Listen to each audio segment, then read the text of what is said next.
Hey guys, tonight we begin with the remarkable lives and incredible resilience of medieval peasants, the everyday heroes who, despite the odds, managed to survive some of the coldest and most brutal nights in history.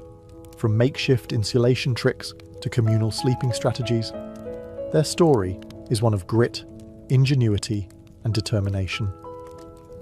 So before you get comfortable, take a moment to like the video and subscribe, but only if you genuinely enjoy what I do here. And let me know in the comments where you're tuning in from and what time it is for you. It's always fascinating to see who's joining us from around the world. Now, dim the lights, maybe turn on a fan for that soft background hum, and let's ease into tonight's journey together. When you think of medieval life, you might imagine jousting knights, grand feasts, and merry fairs. But for the average peasant, winter was less about merriment and more about, how do we not die tonight? It wasn't just a season.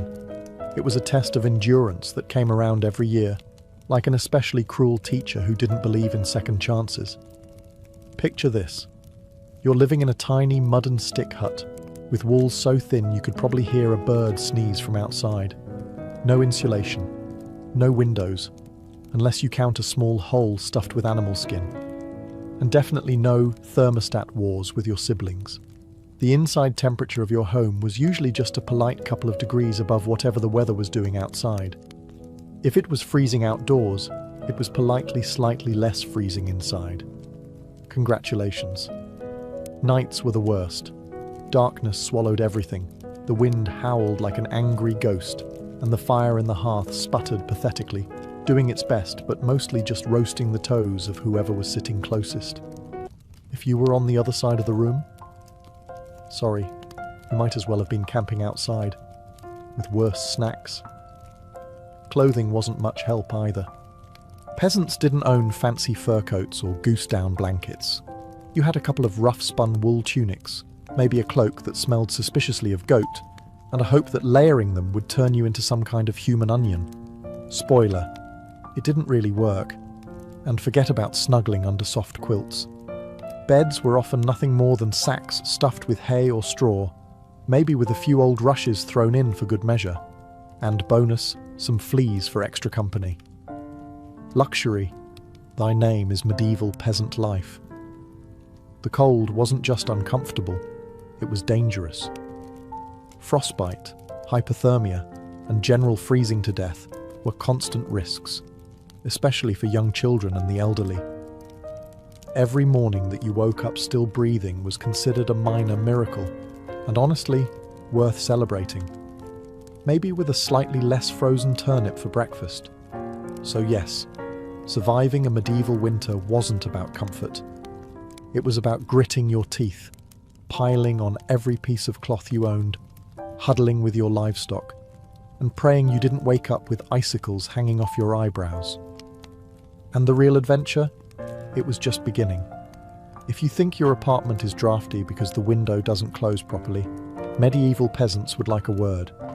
Their homes weren't just drafty. They were basically very enthusiastic wind tunnels with a roof. Most peasant houses were what historians politely call wattle and daub construction. Translation?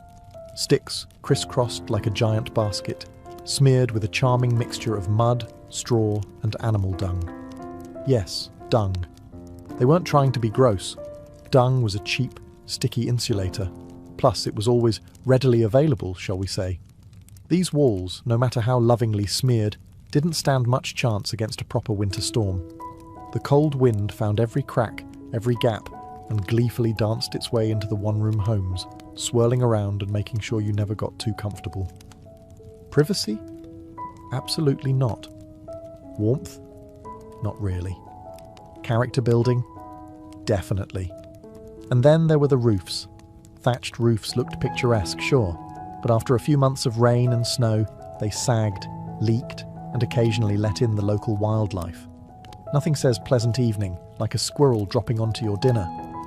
Windows, if they existed at all, were laughably tiny and usually covered with thin animal hides or wooden shutters. Glass was so expensive that even the lord of the manor probably couldn't afford more than a single tiny pane. And peasants. They were just happy if the wind didn't rip the cowhide right off the wall mid-blizzard. To make matters worse, floors were often just compacted dirt. When it rained or snowed heavily, mud seeped up through the ground, so technically you could say they had indoor water features. Not that they appreciated it. In winter, every step inside your own home could feel like trudging across a frozen marsh. Cold from below, cold from above, cold from inside. It was a three-dimensional assault on your body heat. But medieval peasants weren't the type to whine. They packed gaps with moss, jammed old rags into the worst drafts, and huddled close to each other. Human insulation at its finest. Creativity, stubbornness, and a bit of sheep grease rubbed into the walls were often the only things standing between them and becoming medieval popsicles. Because if your house was falling apart, and your best protection against the elements involved mud and goat hair, well, at least you could laugh about it. Sort of. If your teeth weren't chattering too hard. As if the freezing air wasn't enough, medieval peasants also had to battle a silent enemy rising from below, the frozen ground itself.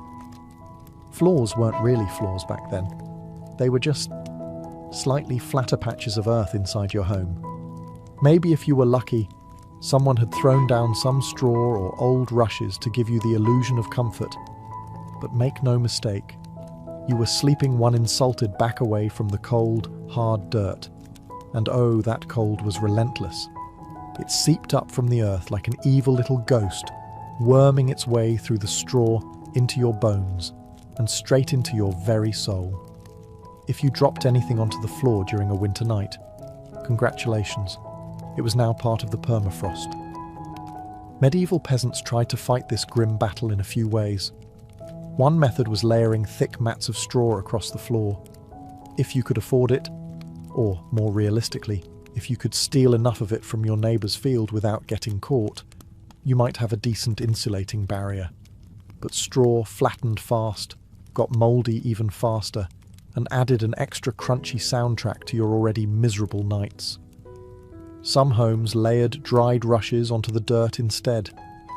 Every so often they would throw fresh rushes on top without cleaning out the old ones. Over time, this created a fascinating ecosystem of decomposing plants, fleas, and whatever mystery creatures decided to move in. It was basically medieval carpet padding. If your carpet was alive, slightly damp, and smelled like a wet dog. Beds, for those who had them, didn't solve much. They were usually little more than wooden frames packed with, you guessed it, more straw or hay. Instead of cosy mattresses, you had poking, shifting, crunchy layers that did little against the cold radiating from below. Tossing and turning wasn't about comfort. It was a desperate, awkward dance to keep blood flowing and avoid freezing one side of your body. The truth is, medieval peasants didn't conquer the icy ground so much as learn to live uncomfortably above it. A good night's sleep wasn't about dreams or softness. It was about waking up with all your toes still attached. And if you could pull that off, hey, you were doing better than most. If medieval homes had a single hero during winter, it wasn't the roof or the walls, or even the brave layers of dirt and dung insulation. It was the hearth, a crackling, stubborn fire pit that served as the only real defence against the cold, the darkness, and the general gloom of medieval life. At the centre of nearly every peasant home was a simple fire. No fireplace with a fancy stone mantel, no neat chimney sweeping the smoke skyward. Instead, you had a basic pit or pile of stones, some half-burned logs, and enough smoke pouring into the room to make you wonder if you were slowly becoming a ham. That's right, most homes didn't even have chimneys. Smoke just kind of did its best. It drifted out through small holes in the roof, cracks in the walls, or right into your lungs if it was feeling lazy that evening. It wasn't ideal for breathing, or your overall lifespan. But on the bright side, it did a great job of fumigating fleas and other unwanted guests. Who needs pest control when you're marinating in smoke 24/7? The hearth wasn't just about warmth either. It was the kitchen, the light source, and sometimes even the medieval version of a television. People sat around the fire telling stories, gossiping, or just staring into the flames because, frankly, there wasn't much else to do after sunset. Keeping the fire alive wasn't just a nice idea, it was mandatory. Letting the fire die out at night was like putting up a sign for the cold to come in and finish you off. Plus, reigniting a fire in winter wasn't as easy as striking a match. You had to work with flint, steel, kindling, and more prayers than you'd ever offered before. Everyone in the family had a duty, stoking the flames, watching the embers, adding peat, sticks, or if you were lucky, a precious piece of dry wood. It was a constant battle between human persistence and the smothering cold that wanted nothing more than to snuff you out. The hearth didn't guarantee survival, but without it, survival was downright impossible. It was a smoky, sputtering, often disappointing little fire. But in a medieval winter, it was the beating heart of hope. If there was one thing medieval peasants feared more than running out of ale, it was letting the fire go out overnight. Without that warm, flickering lifeline, the cold would creep in faster than a tax collector after harvest. And in the dead of winter, restarting a fire from scratch wasn't just inconvenient, it could be deadly. Matches didn't exist yet. Lighters? Dream on. Rekindling a fire meant striking flint and steel together, praying for a single precious spark, and then coddling that spark with tender love and whatever dry kindling you hadn't already burned days ago. Imagine trying to do all this in the freezing dark, half asleep with frozen fingers. Now add a hungry wolf howling in the distance for extra motivation. So peasants got smart. They banked the fire. No, not in a cozy savings account. Banking meant carefully burying the embers under a mound of ash right before bed. The ash acted like a blanket, insulating the glowing coals and keeping them alive, just barely, until morning. If you did it right, you could stroll over at sunrise, poke the pile a little, add fresh wood, and, voila, fire without the frostbite. But if you did it wrong? Well, let's just say mornings got a whole lot colder and a whole lot grumpier. Fire banking was an art, passed down from parent to child like a prized family recipe. Everyone had their own little secrets. Some said use dry ash only, others insisted a bit of dampness was key. Some packed the embers tight, others let them breathe. You could practically start a medieval argument just by suggesting a better fire banking method. It was the ancient version of arguing over barbecue techniques, just with slightly higher survival stakes. Sometimes banking the fire wasn't enough. A howling wind might sneak through a crack and snuff it out anyway, or a clumsy sheep might stumble into the hearth. Yes, it happened. That's why some families took turns getting up in the night to check the coals, basically the medieval equivalent of sleepwalking to the thermostat. In the end, fire banking was less about mastering nature and more about buying just a few more precious hours of warmth. And if you woke up to even a single surviving ember, that was your victory, right there, and enough to face another day of battling the cold. In medieval times, the phrase, "the more, the merrier," wasn't just about parties. It was a winter survival tactic. When the fire sputtered and the freezing winds whistled through every crack, there was one surefire source of warmth: each other.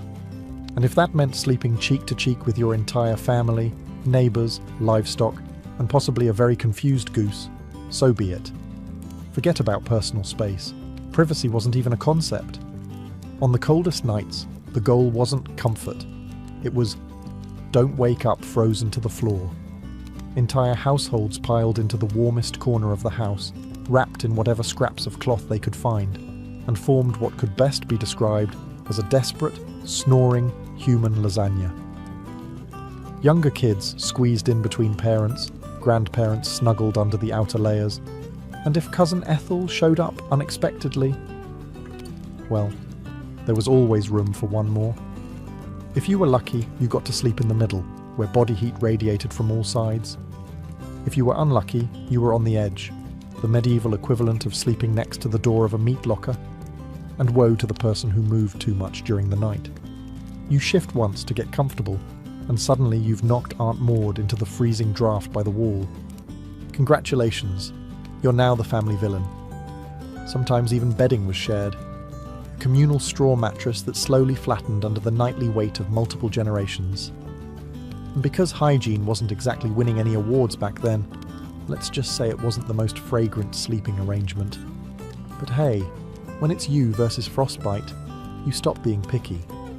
Body heat wasn't just nice, it was strategic.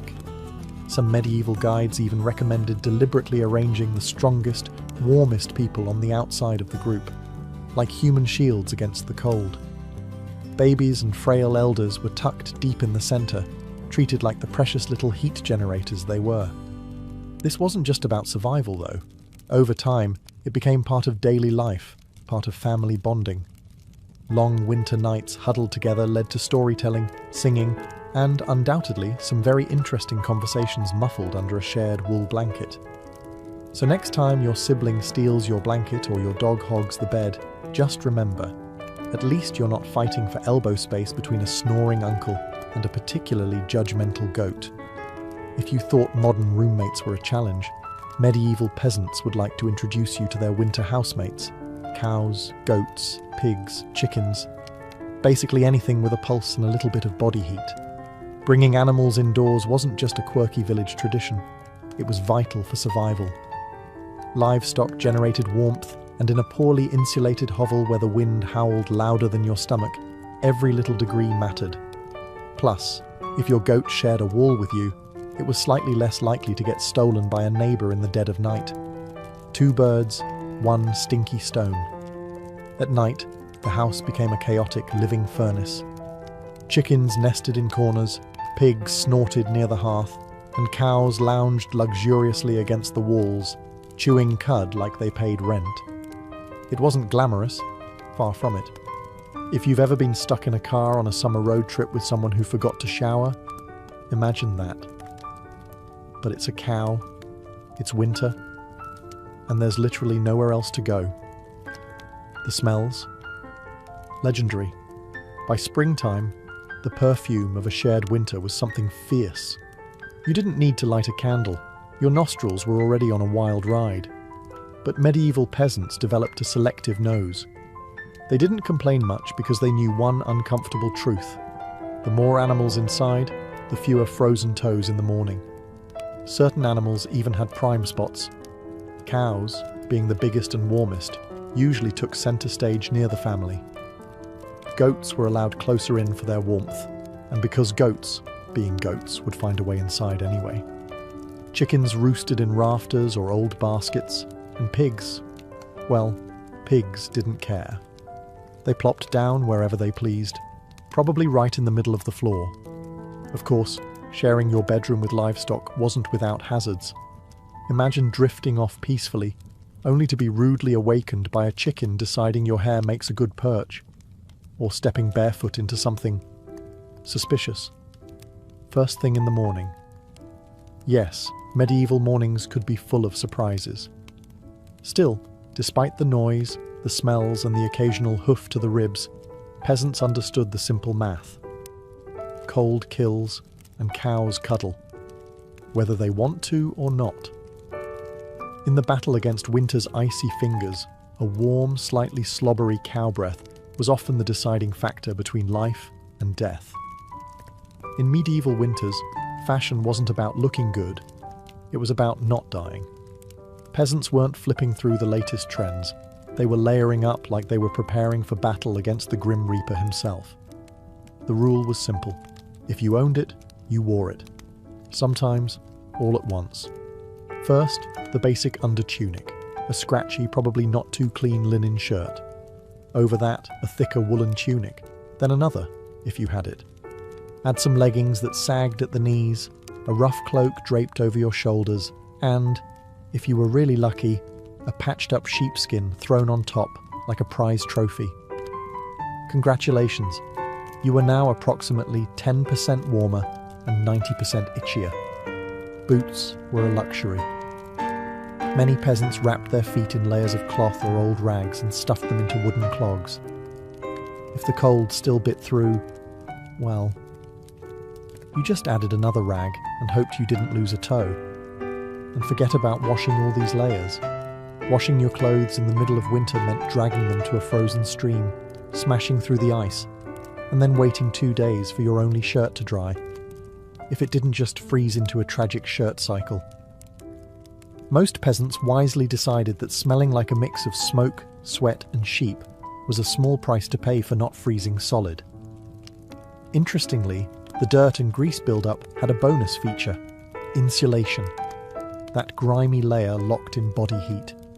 It was like a medieval Gore-Tex jacket, just smellier and far less socially acceptable today. Hats, scarves, and gloves were prized treasures. A simple woolen cap could mean the difference between making it through the night or waking up with hair frozen to the wall. Gloves were often homemade from whatever scraps of leather or fabric people could scrounge, sometimes looking more like sad puppet costumes than anything fashionable. Children were especially swaddled until they resembled overstuffed turnips, waddling awkwardly around the house. The goal was to trap as much precious body heat as possible. Style, elegance, never heard of them. Warmth was the real medieval flex. So the next time you complain about layering up for a chilly day, just remember, medieval peasants walked around wearing half their wardrobe at once, looking like lumpy laundry bags, and counting themselves lucky for it. In the medieval peasant playbook, dirt wasn't just something you scrubbed off. It was practically a survival tool. As it turns out, getting grimy wasn't a sign you'd given up on life. It was tactical, strategic, dare we say, genius. See, winter posed a very specific problem: heat loss. Clean clothes, especially freshly laundered linen, were surprisingly terrible at keeping you warm. They were breathable, sure, but when the air temperature hovered somewhere between hypothermia and instant regret, breathable wasn't exactly a selling point. That's where dirt came in. As peasants trudged through day after day without washing their clothing, layers of grime, natural body oils, and good old-fashioned mud began to build up on their tunics, cloaks, and leggings. Over time, this natural armour clogged the tiny gaps in the fabric, making clothes more wind-resistant. It was like medieval weatherproofing, just smellier. Sure, you smelled like a goat who lost a bet, but guess what? You were warm. In fact, some medieval folks believed that washing yourself too often in winter could actually make you sick. Better to keep that protective, holy filth barrier intact. Bathing was rare, laundry even rarer, and soap, when it existed, was reserved for serious occasions, like when the bishop showed up, or maybe right before you died. Adding to the strategy, peasants layered their clothes without changing the ones underneath. You just threw your new layer on top of last month's. Eventually, you became a walking museum of the past 6 weeks. Every stain telling the heroic story of that one time I slipped in the mud but didn't die. To outside observers, medieval peasants might have looked and smelled like they had completely given up on hygiene. But the peasants knew better. That grimy, crusty tunic was a thermal shield against death by frostbite. It wasn't glamorous, but neither was freezing to death because you wanted to smell like flowers. Besides, in a world where literally everyone stank to high heaven, you weren't offending anyone. Nose blindness was practically a way of life. So yes, in medieval winters, filth wasn't failure. It was fashion. It was function. And if you had a thick, greasy outer layer by February, you, my friend, were winning at life. If you thought medieval peasants spent their winters tucked into plush feather beds with embroidered quilts, think again. The reality was a bit more rustic. And by rustic, I mean, let's sleep on a pile of dead plants and hope for the best. Beds, in the medieval peasant world, were usually a rough wooden frame, if you could afford one, covered with a big sack stuffed full of straw, hay, or old rushes. That's it. No memory foam, no orthopedic support, no 5-star hotel experience. Just a crunchy, lumpy, slightly pokey mess that smelled faintly of barnyard and regret. Every toss and turn in the night brought a delightful soundtrack of crinkling straw, and the occasional sharp jab from a rogue stalk. Some peasants even skipped the wooden frame altogether and just threw the straw straight onto the dirt floor, creating a luxurious, ground-level sleeping experience that modern influencers would probably rebrand as earth-connected slumber. The straw mattresses weren't just uncomfortable, they were temporary. Over time, the straw flattened, grew mouldy, attracted bugs, and generally turned into a biological hazard zone. Changing the straw was a big event, usually done a few times a year if you were diligent, or whenever your bed started actively moving without your permission. Rushes were a popular alternative. These long grasses were spread thick on the floor, sometimes mixed with herbs like lavender or rosemary to mask the overwhelming odor livestock aroma of daily life. Fresh rushes smelled lovely for about a day. After that, they became part of the muddy, trampled landscape inside the house, blending seamlessly with dirt, food scraps, and whatever else wandered in. And let's not forget the bedfellows. Fleas, lice, and other charming critters loved straw bedding almost as much as the peasants did. If you woke up scratching more than you slept, congratulations. You were living the authentic medieval experience. Despite the hardships, these humble beds were lifesavers. Piles of straw provided a crucial insulating layer against the frozen earth, and clumping together atop them created pockets of shared body heat, medieval central heating at its finest. So, next time you sink into your soft, supportive mattress, just remember, somewhere out there, a medieval peasant is looking down at you from history, grinning through a mouthful of missing teeth and saying, "Must be nice." When you live in a house made of sticks, mud, and optimism, you quickly learn that winter breezes aren't just a nuisance, they're personal attacks. Medieval peasants didn't just fight the cold from the outside, they fought it from inside their own homes, armed with nothing but whatever they could cram into the cracks. And trust me, there were a lot of cracks. Walls warped, mud crumbled, thatch sagged. The cold seemed to find new places to sneak in every night, like a mischievous poltergeist with a grudge. Sealing up the house became an art form. Peasants stuffed gaps with moss, straw, scraps of old cloth, bundles of dry grass, and sometimes even animal hair. If it was soft, squishy, or vaguely insulating, it was jammed into a hole somewhere. Some particularly determined souls daubed extra layers of mud and dung over the outside of their walls as an annual winter project. Imagine standing there in freezing weather, slapping cold manure onto your own house while muttering, "This is fine, this is luxury." Because in a way, it was. Roof leaks were another battlefield. Thatch, while cheap and plentiful, wasn't exactly waterproof, especially after a few seasons of rain and snow. Peasants would plug holes in the roof with spare bits of cloth, bundles of reeds, or, in moments of true desperation, chunks of turf stolen from the nearest field. Every home eventually started to look like a slightly sad patchwork quilt made by someone who gave up halfway through. Doors? Windows? If you had them, you were lucky. But even then, they were little more than wood planks hung by iron nails and sheer stubbornness. Window holes were often covered with animal hides or thick cloth soaked in animal fat to block out the worst drafts, and add a bonus aroma of mystery meat to the living space. Every night was a battle between human ingenuity and the relentless, sneaky cold. One minute you were warm, the next minute a sudden gust would find the one spot you missed, slapping you awake like a frosty hand of doom. Yet somehow, through cleverness, stubbornness, and a refusal to accept slightly frozen as a permanent state of being, medieval peasants patched, stuffed, and muddled their way through the worst winters nature could throw at them, one muddy handful at a time. When the cold bites hard enough to keep you awake at night, medieval peasants had a solution.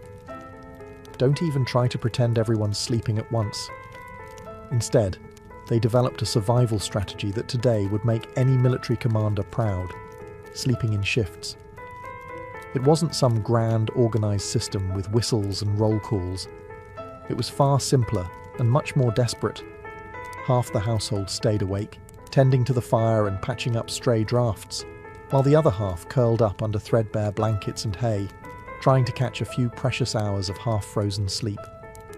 The fire needed constant attention. Left alone, it would die down, and restarting it, remember, was about as easy as getting a stubborn donkey to dance. So someone had to be on ember patrol, and since no one wanted to get up once they were finally warm-ish, families rotated shifts. You dozed for a few hours, got elbowed awake, then stumbled over to the hearth to poke, prod and curse the fire back to life, while trying not to step on a goat. The rotation wasn't glamorous. There were no night vision goggles, no late-night snacks, and certainly no 5 more minutes snooze buttons. Just stiff joints, heavy eyelids, and a growing resentment toward whoever snored loudest during your shift. Children old enough to hold a stick were pressed into service, learning early that in winter, everyone pulled their weight or froze trying. Grandparents sometimes stayed by the fire longer, both because of their experience and, frankly, because arthritis made lying down and getting up again a monumental event. And when it was your turn to sleep, good luck. With people moving about, animals rustling, wind battering the walls, and the occasional sharp nudge from a sibling who, accidentally, rolled over too hard, getting quality rest was a miracle. Yet despite the exhaustion, the system worked. Sleeping in shifts meant that there was always a set of eyes, and cold, begrudging hands, ready to keep the hearth alive. The embers survived, and by extension, so did the family. So next time you grumble about waking up to adjust the thermostat or let the cat out, spare a thought for the medieval peasant, squinting into a smoking fire at 3 a.m, wondering if toes were really that important after all. You know it's cold when you have to think about how you breathe just to stay alive. Medieval peasants didn't just battle the freezing air with cloaks, fires, and creative sleeping arrangements. They even adjusted the way they inhaled and exhaled to survive the night. The problem was simple. Deep, open-mouthed breathing pulled icy air straight into your lungs. In a world where pneumonia could kill you faster than you could say, "Hail Mary," that was a risk nobody wanted to take. So peasants learned the art of what you might call survival breathing. Instead of sucking in huge gulps of air like they'd just run a marathon, they kept their breathing shallow, slow, and, most importantly, through the nose. The idea was to gently warm the incoming air a bit before it hit their lungs. It wasn't perfect, but it was better than coughing yourself into the grave by February. If you accidentally took a big mouthful of cold air, congratulations. You just bought yourself a ticket to a week of hacking up bits of what felt like your soul, with no doctors in sight, and grandma treating you with hot onion tea and firm prayers. Some people even tucked parts of their cloaks, shawls, or rags up over their faces while they slept, creating a makeshift breath-warmer barrier. Of course, this also meant you ended up with a damp, slightly soggy fabric patch clinging to your mouth by morning, but hey, it beat freezing from the inside out. Children were taught these tricks early on. Parents would scold little ones for panting like dogs, indoors during the cold months. And honestly, between strict breathing lessons, itchy wool layers, and sleeping next to an aggressively gassy goat, medieval childhood winters were character building on a whole different level. At night, tucked into straw bedding under piles of cloaks, and next to a gently steaming cow, breathing became an art form. Slow, steady, nose only, and as minimal as humanly possible, like some grim medieval version of a yoga retreat, only with more frostbite and fewer inspirational quotes. In the grand survival playbook, it wasn't the flashiest strategy, but it worked. One shallow breath at a time, peasants endured another night in the long, relentless war against winter. In the endless battle against medieval winter, peasants discovered an unlikely secret weapon: a full stomach. Turns out, one of the best ways to fight off the cold wasn't another scratchy wool cloak. It was stuffing yourself with something hearty and heavy right before bed. Calories meant warmth. The more your body had to digest, the more it heated itself up doing the work. It's basic medieval thermodynamics. Eat a heavy meal, generate internal heat, and maybe, just maybe, survive until morning without turning into a peasant-shaped popsicle. So what did medieval peasants pile onto their plates before a long, freezing night? Think thick stews, heavy with root vegetables like turnips, onions and parsnips. Grains were lifesavers too. Oat porridge, barley gruel, or dense, chewy rye bread. If you were especially lucky, say, after a festival day or a generous slaughter, you might even get a hunk of salted pork or a slice of dried sausage thrown into the pot. This wasn't comfort food in the Instagram sense. No delicate presentation, no artisanal garnishes. It was one enormous, vaguely brown meal, designed to sit in your gut like a friendly brick, slowly burning through the night and keeping you just a little bit warmer. It wasn't just about eating a lot, it was about eating smart. Foods that took longer to digest provided a slow, steady trickle of warmth. Fatty foods were particularly prized, not just for the energy they provided, but because fat burns slower than lean meat. A belly full of stew, bread, and a questionable amount of lard. Peak medieval winter luxury. Parents made sure even the pickiest children ate heartily. Nobody cared if little Thomas didn't like turnips. You ate the turnips, or you shivered through the night thinking about how much you missed the turnips. Harsh but effective parenting, medieval style. Of course, heavy nighttime eating came with its own hazards. You might be warmer, but you were also risking a night of vivid, bizarre dreams, fueled by a stomach trying desperately to process an entire field's worth of cabbages. Was it worth it? Absolutely. Because in the end, peasants weren't aiming for a Michelin star meal, they were aiming to survive. And if that meant going to bed full, bloated and breathing gently through your nose next to a steaming cow, well, that was just another night in the ongoing quest to see another frosty sunrise. Long before electric blankets and fancy heated mattress pads, medieval peasants had to get creative if they wanted a little extra warmth at bedtime. And that's how the humble haybox and the ever-glamorous heated stone became winter's unsung heroes. Let's start with the haybox. It sounds rustic, and it absolutely was, but the idea was pure genius. Peasants would take a sturdy wooden box, line it thickly with hay, and use it to store food that had been cooked earlier, keeping it warm for hours. Leftover stew, hot porridge, toss it into the haybox, cover it up, and it stayed hot enough for a late-night snack without needing to risk reigniting the fire. Medieval slow cookers, basically. But peasants didn't just stop at food. They realised if hay could trap the heat from a stew pot, it could also trap the heat from something even better: rocks. Enter the era of the heated stone. Before heading to bed, someone, probably whichever unlucky child lost the family argument, would grab a flat stone and chuck it into the heart of the hearth fire. After roasting it until it was nearly too hot to touch, a fine line between helpful and third-degree burn, they'd fish it out using a stick or some old tongs.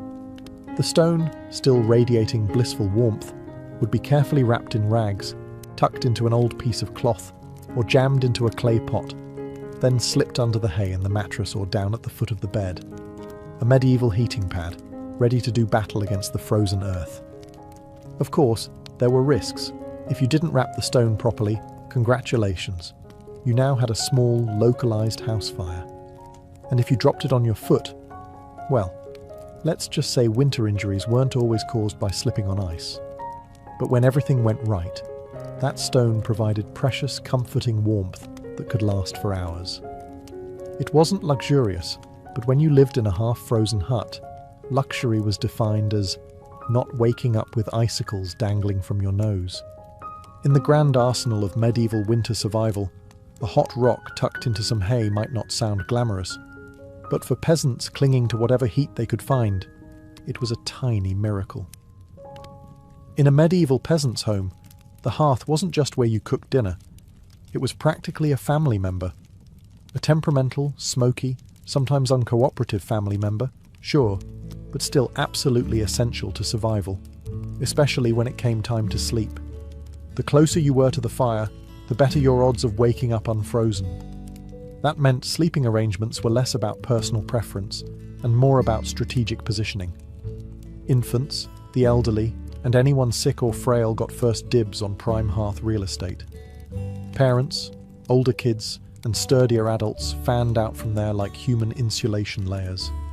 Being assigned a spot close to the fire wasn't just kindness, it was basic survival math. Babies were fragile heat generators, and elders were precious repositories of family knowledge, and, let's be honest, the best gossip. Protecting them with prime warmth was non-negotiable. But it wasn't all cozy toasting by the flames. Too close, and you risked waking up with your hair singed or your cloak smouldering suspiciously. Too far, and you were basically camping in an icebox. It was a delicate dance. Stay near enough to bask in the fire's glow, but not so near that you had to explain to your neighbour why you now looked like a half-cooked roast. The fire also didn't spread warmth evenly. It mostly roasted the people directly in front of it, while everyone else fought over the narrow cone of heat like cold lizards jostling for a sunbeam. If you were lucky enough to fall asleep facing the fire, you might have one blissfully warm side, and one side frozen so solid you could probably knock on it. Pets and livestock, of course, muscled in too. A dog might wedge itself between you and the fire, tail wagging dangerously close to open flame. Chickens sometimes perched perilously on hearthstones, clucking softly into the night like tiny feathery guardians of warmth. Every crackle of the logs, every shift of glowing embers was a tiny promise. You're still alive, you're still warm, for now. And so peasants drifted into uneasy sleep, lulled by the fire's pops and hisses, each breath forming small clouds in the frigid air beyond the fire's fragile circle. It wasn't perfect, it wasn't comfortable, but it was life, clinging to warmth by a thread of glowing coals. In the medieval world, no one survived winter alone, unless they wanted to become a very stylish frozen statue by January. Survival wasn't just a family affair. It was a village project, a messy, muddy, loud collaboration where everyone's warmth and life depended on everyone else. The peasants knew that in the dead of winter, a strong fire and a pile of hay could only do so much. If your neighbour's house went dark, you noticed. If the smoke from old Tom's hearth suddenly stopped curling into the sky, someone went to check. And not just because Tom owed you a chicken, though that might be part of it, but because community meant survival. Villages had unofficial winter watchers, often the young or the elderly, who couldn't work the fields, but could keep an eye on who was coughing too hard, who hadn't come to barter at the market in a few days, or whose home looked a little too still in the morning frost. These people were the medieval version of neighbourhood patrol, minus the reflective vests, plus a lot more sheep. If a family's fire went out, it was a near emergency. A good neighbour would rush over with a glowing coal bundled in rags, or better yet, invite them into their own smoky, overcrowded hut for the night. Yes, it meant squeezing an extra 4 bodies into an already cramped space, but it was better than finding frozen friends come spring thaw. Communal food stores played a role too. During especially brutal winters, villages sometimes pooled their last salted meat, grain, and dried vegetables. It was grim charity. No one had much, but a few communal meals could be the difference between staggering into spring or not. Even children understood the stakes. They helped deliver wood, shared embers, and ran urgent messages when someone needed help. No one was too small or too tired when winter came knocking. Sure, medieval villages weren't all sunshine and hugs. Feuds happened. Disputes over land, goats, or who borrowed whose good cooking pot never really went away. But when the nights grew deadly cold, old grudges were often quietly shelved. After all, a rival was still worth saving, because tomorrow it might be you needing rescue. In the icy heart of winter, the village became one big, stubborn family. Sometimes dysfunctional, often hilarious, always fiercely determined to survive together.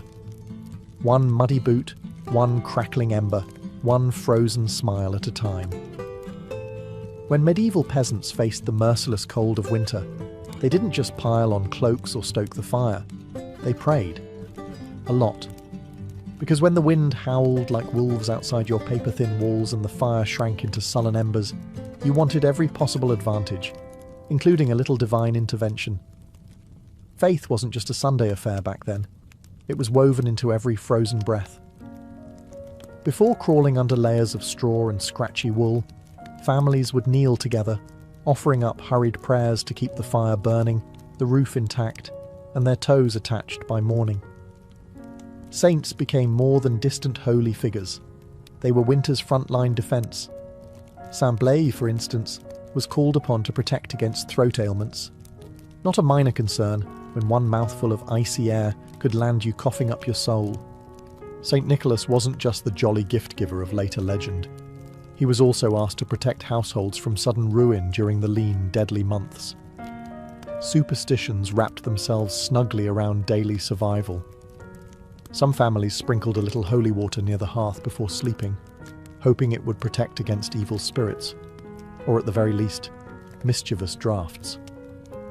Others marked doorways with blessed chalk after certain feast days, pleading for warmth and luck to find their way inside. Candles played a role too.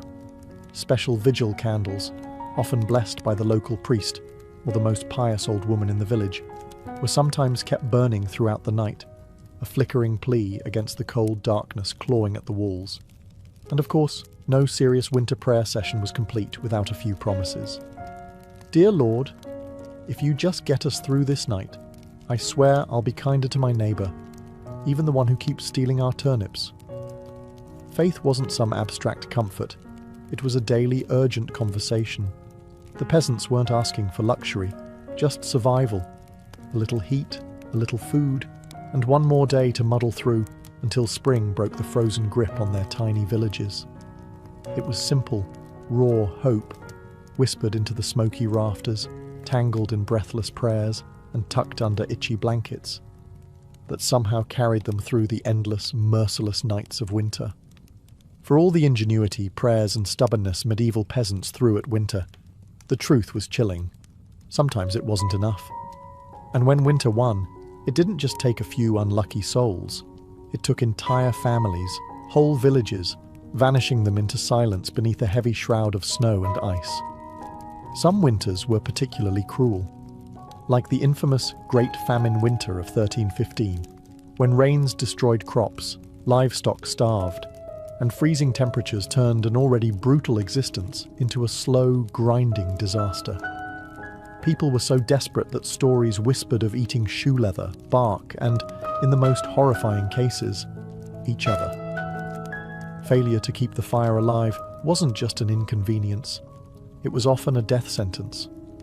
Without the hearth's meagre warmth, families huddled together for the final time. Neighbours would sometimes stumble across whole households in spring, bodies still locked in one another's frozen embrace, as if trying to share just a little more heat until the very end. Houses themselves could collapse under the weight of heavy snow or battering ice storms. A roof giving way in the middle of a frozen night wasn't just catastrophic, it was often fatal. Dragging yourself through thigh-deep snow to beg shelter from neighbours wasn't a guarantee either, especially if those neighbours were already stretched to the breaking point. Disease loved the cold too. Starvation weakened the body, and cramped, smoky homes turned into breeding grounds for pneumonia, bronchitis, and other deadly infections. A simple cough in December could easily be a funeral by January. And then there was the quiet horror: frostbite.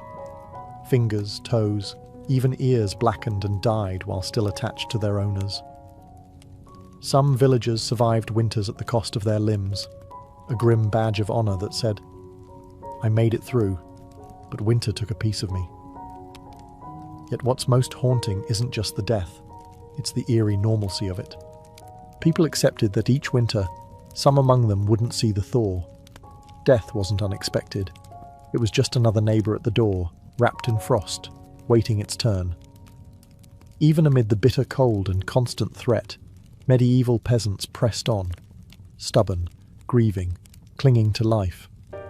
Because as long as there was one ember left in the hearth, one breath hanging in the frozen air, there was still a fight worth fighting. When we look back at medieval peasants, those muddy, frost-bitten survivors of endless winters. It's tempting to see only their hardships, the cracked hands, the frozen toes, the smoke-choked huts. But buried beneath all that struggle is something far more powerful, a legacy of raw, stubborn ingenuity and unbreakable endurance. They didn't have central heating, thermal jackets, or cozy memory foam mattresses. They didn't even have the luxury of assuming they'd survive until spring. But what they did have, and what they left behind, was the blueprint for resilience. Every hay-stuffed mattress, every hand-banked fire, every moss-crammed wall gap was a testament to human creativity under pressure. Faced with impossible odds, they didn't collapse in despair. They adapted. They learned from the land, from each other, and from the bitter lessons carved by each brutal winter. Their communities were built on more than shared land. They were built on shared survival. They taught each other to watch over the sick, to pool resources when food ran low, to trust that helping a freezing neighbour today meant someone might help you tomorrow. They lived by the understanding that no one beats winter alone. Their faith, too, was a kind of endurance. They wove prayers into their daily lives, not just out of fear, but out of hope. Fragile, stubborn hope that tomorrow might be a little warmer, a little brighter. Hope that after 100 dark nights, spring would come again, and life would find a way to push through the frozen ground. And somehow, it did. Because of their sacrifices, because of their unglamorous victories, surviving one more night, one more storm, future generations thrived. Bit by frozen bit, they pushed humanity forward, enduring winters their ancestors could barely survive, until warmth and comfort became common expectations instead of distant dreams. Their blood, sweat, and ingenuity are stitched invisibly into the lives we live now. Every cozy blanket, every warm house, every lazy winter evening spent sipping tea under soft lights. All of it is the end result of countless medieval peasants refusing to give in to the cold. So the next time the wind howls outside your double-paned window, maybe spare a thought for them. The nameless, fearless ones who turned shivering survival into a living legacy. One ember, one breath, one stubborn heartbeat at a time. Anne Boleyn didn't come into the world with a crown on her head or armies at her feet. Born around 1501, likely at Blickling Hall or Hever Castle, she was the daughter of Thomas Boleyn, an ambitious diplomat, and Elizabeth Howard, a noblewoman with powerful family ties. In the grand scheme of Tudor society, Anne's birth barely stirred a ripple. Yet from these modest beginnings, something extraordinary was taking root. A life that would one day tilt the course of English history. From an early age, Anne was set apart not by her wealth, but by her mind. She was clever, spirited, and, by all accounts, magnetic. Recognizing her potential, her family sent her abroad to the continent, where her education truly began. First, she served Margaret of Austria in the glittering court of the Netherlands, an experience few English girls could dream of. There, Anne absorbed the art of diplomacy, refined manners, and the subtle dance of European politics. But it was in France that Anne's brilliance was truly polished. She spent years in the sophisticated courts of Queen Claude and Queen Marguerite of Navarre, learning the language of influence, elegance, flirtation, wit. While other young women perfected their embroidery, Anne mastered conversation, intrigue, and the art of commanding attention without ever seeming to seek it. By the time she returned to England in the early 1520s, Anne was something rare. A woman who could rival the sophistication of continental courtiers while carrying the ambition of a rising English house. She wasn't a classic beauty. Even her admirers admitted as much. But she was arresting. Dark eyes that sparked with intelligence, a quick, musical voice, a way of moving that suggested purpose just barely concealed beneath layers of courtly grace. Anne didn't just enter rooms, she changed their gravity. At a time when a woman's fate was often sealed by birth and marriage, Anne refused to drift quietly into obscurity. She had seen the power that charm and intellect could wield in foreign courts, and she intended to use that knowledge at home. Anne Boleyn was still a young woman then, clever, ambitious, untested. But history was already beginning to stir around her. The girl who returned to England was no longer just Thomas Boleyn's daughter. She was a player in a larger game, one that would soon engulf the crown itself. When Anne Boleyn returned to the English court, she was unlike anyone the nobility had ever seen. In a world full of pale-faced, modest English roses, Anne was a thunderstorm, electric, unpredictable, impossible to ignore. Her dark hair, bold eyes, and quick, sharp wit set her apart from the gentle, obedient ladies who filled the court of King Henry VIII. At first, she played the role expected of her, a maid of honour to Queen Catherine of Aragon. But even in the Queen's shadow, Anne's presence flickered like a candle too bright to snuff out. She danced gracefully, spoke French with the ease of a native, and laughed with a confidence few women dared display. Men noticed. Women gossiped. The court buzzed quietly about the striking Boleyn girl. It wasn't long before she caught the most dangerous attention of all, the king himself. Henry VIII was no stranger to flirtation. His court was a playground of whispered promises and secret liaisons. But Anne was different. She didn't swoon at his compliments or fall eagerly into his arms like so many others had. She teased. She challenged. She refused. Henry, a man used to instant adoration, was captivated.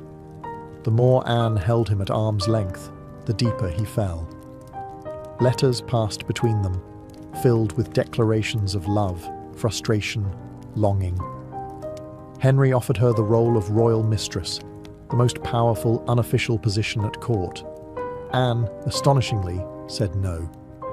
She would not be just another conquest, a forgotten mistress lost to time. If Henry wanted her, he would have to make her his wife. It was a gamble so audacious that it stunned the court.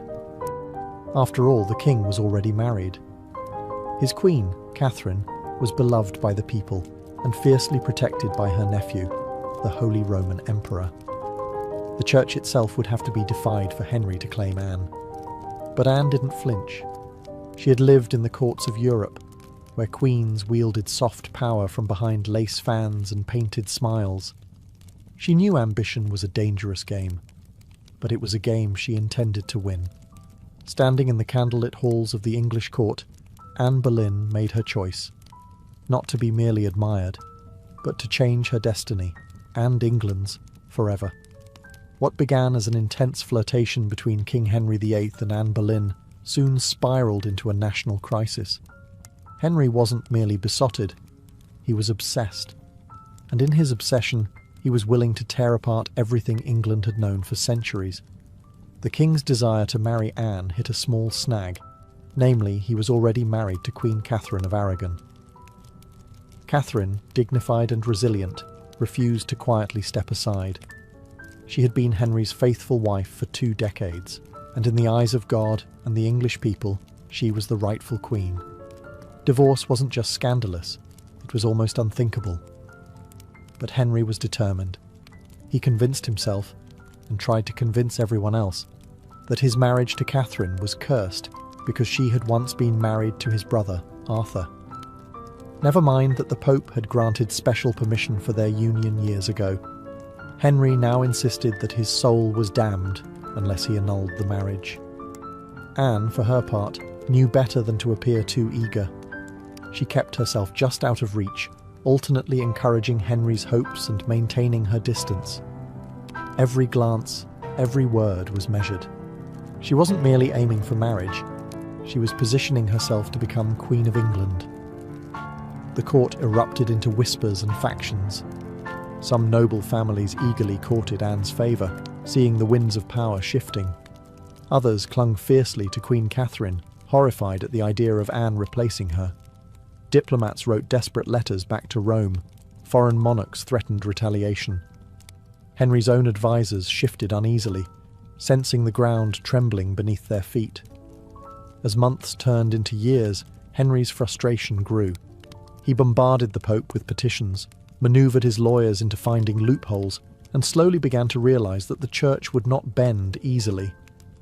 Catherine had powerful allies, including her nephew, Emperor Charles V, the most powerful man in Europe.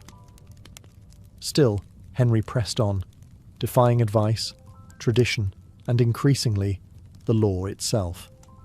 His courtship with Anne had become something far greater than personal desire. It was now a challenge to the very structure of England's political and religious life. Anne wasn't just capturing a king's heart. She was dragging an entire kingdom into uncharted waters. A dangerous game had begun, and there could be no turning back.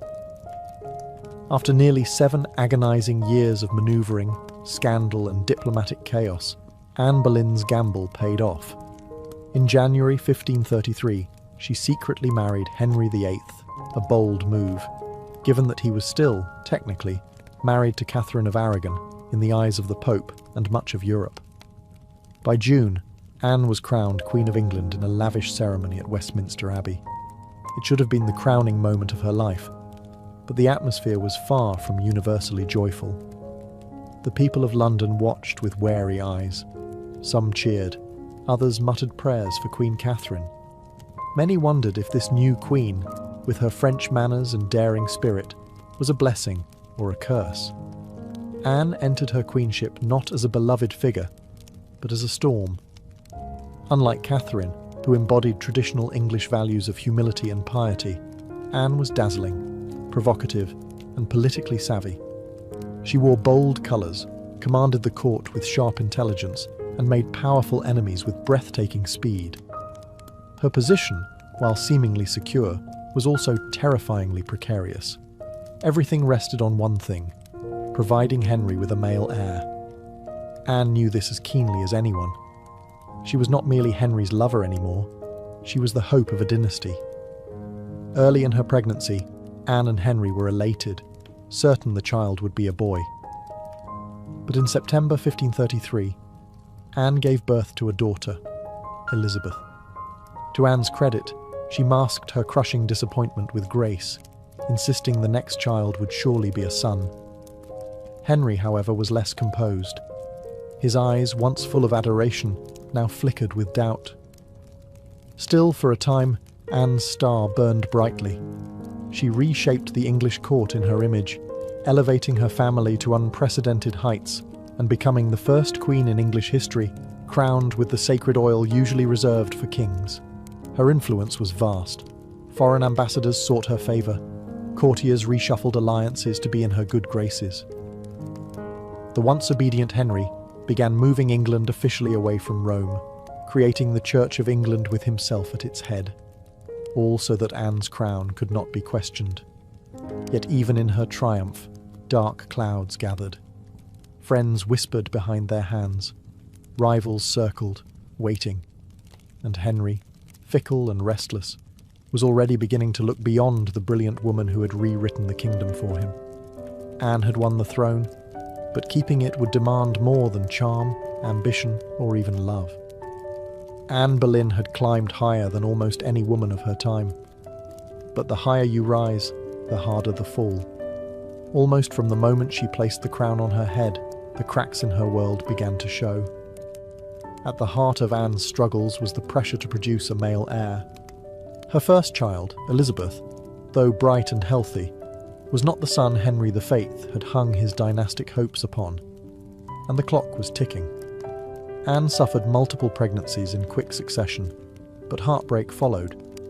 Miscarriages that left her physically weakened and emotionally battered. Each lost child chipped away at the foundation she had built. Henry, once passionately devoted, began to pull away, his disappointment carving rifts between them. Anne, never one to suffer in silence, argued, demanded, fought to keep her place. But Henry, a man who prized obedience as much as beauty, grew tired of her sharpness, her defiance, the very fire that had once drawn him in. Outside the royal chambers, enemies were gathering like wolves. Many nobles who had tolerated Anne's rise with gritted teeth now openly schemed for her downfall. Catherine of Aragon's supporters never forgave Anne for what they saw as theft and sacrilege. Even commoners whispered against her, calling her the Great Whore, blaming her for the schism with Rome and the heavy-handed changes that followed. And then came Jane Seymour. Quiet, demure, everything Anne was not. Jane captured Henry's wandering attention just as Anne's influence began to wane. Where Anne had dazzled him with brilliance and challenge, Jane offered soothing compliance. It was a dangerous shift, and Anne, perceptive as ever, saw it happening. She tried to reclaim her position, lavishing attention on Henry, promising more sons, begging for patience. But the king, ever fickle, had already begun imagining life without the woman for whom he had once torn a kingdom apart.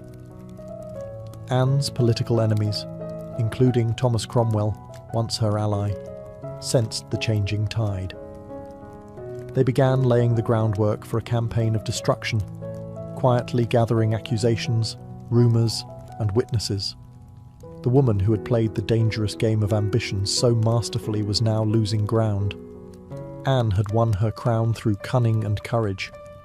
But in the brutal, shifting world of Henry's court, past victories meant little. Only fresh success mattered, and Anne's enemies were sharpening their knives. The queen who had shattered a kingdom would soon see how quickly a kingdom could shatter her. Anne Boleyn's enemies didn't attack her with armies or swords. They came with whispers, secrets, and carefully sharpened lies. In the back rooms of court, betrayal was brewing. Silent, patient, deadly. Thomas Cromwell, once Anne's greatest ally in the English Reformation, had turned against her. Their alliance had been built on mutual ambition, but now their interests clashed. Anne wanted reforms to help the poor and limit the power of greedy nobles. Cromwell wanted stability, favour with Henry, and no interference. Anne's boldness had made her dangerous. And in Henry's fickle heart, love had curdled into irritation, suspicion, and cold detachment. Anne had few true friends left. Even her charm, once her greatest weapon, now grated against the court's hunger for a gentler, more pliable queen. And Jane Seymour, quiet and calculating, waited just out of sight, the perfect contrast to Anne's fading fire. It was Cromwell who moved first. Knowing Henry was restless, knowing that the king wanted an exit but lacked a convenient excuse, Cromwell offered a solution.